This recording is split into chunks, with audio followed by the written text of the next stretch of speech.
A day in my life sa isang maestro nga nahimong tindero. Good afternoon mga ka-guys, good afternoon mga kasari.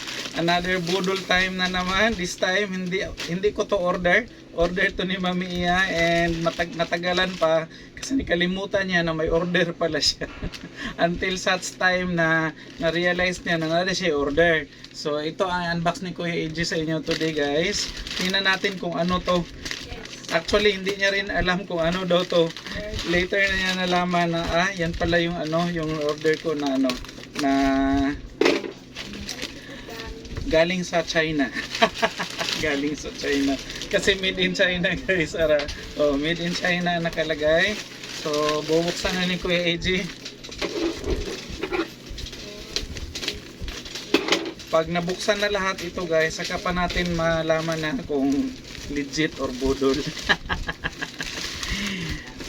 Parang legit siya. So, gamit ito pang kusina guys. Hindi ito gamit sa tindahan. Gamit ito sa kusina. Isang box o dalawang box.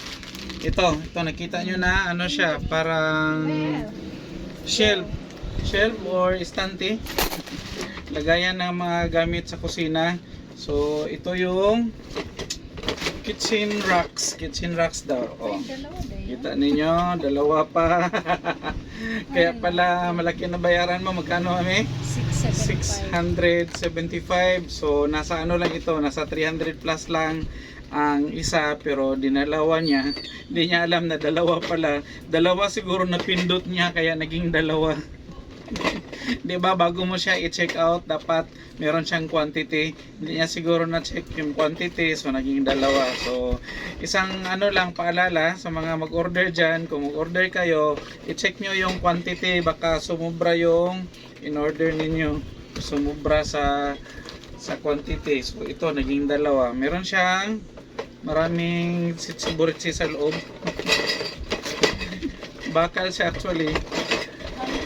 Parang bakal, parang plastic, halo. Sirain ko na lang. Kaya ba sige sa uli natin, kaya kulang ng mga spare parts. Sira naman din. O yan. Plastic siya, parang apakan ng aso. Wala, hindi lagi gray, puti. Ayan. Ayan siya. Tapos meron siyang mga fittings. Pakihawak mami. Ito yung kanyang mga fittings. Ayan. At saka meron din siyang mga ganito. Yes po. So Mas lima. dalawa ito. Ang isa hindi ko nabuksan.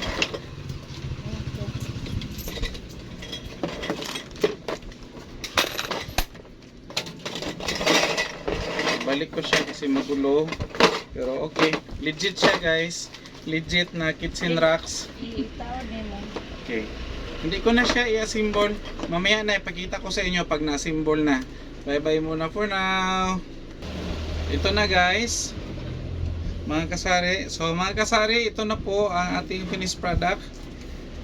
Yung kitchen rack na in-order ni Mami Iya na ipakita ko sa inyo kanina. Ang kanyang unboxing. So ito na yung kanyang finished product. So tinagpi-tagpi lang siya para ma-assemble, at saka meron siyang lagayan sa gilid na pwede mong sabitan. So useful din siya, at saka medyo sturdy. Hindi nga lang siya pwedeng lagyan ng mabibigat. So pwede lang siya yung mga magagaan na mga gamit sa kusina ang pwede mo ilagay, or mga condiments na gamit mo sa pagluluto, or kung ano-ano pa. So kung gusto nyo, pwede nyo siya i-order. Mag-tag ako na mga ganitong products, mga racks din na pwede nyo i-order. Tatag ko ang nito guys, ang mga product na mga ganito din sa Shopee. So mamili lang kayo doon sa mga itatag kong products from Shopee na pwede nyo i-order, at saka i-click nyo lang yung product na nakatag para ma-order nyo siya directly from YouTube to Shopee. Bye bye!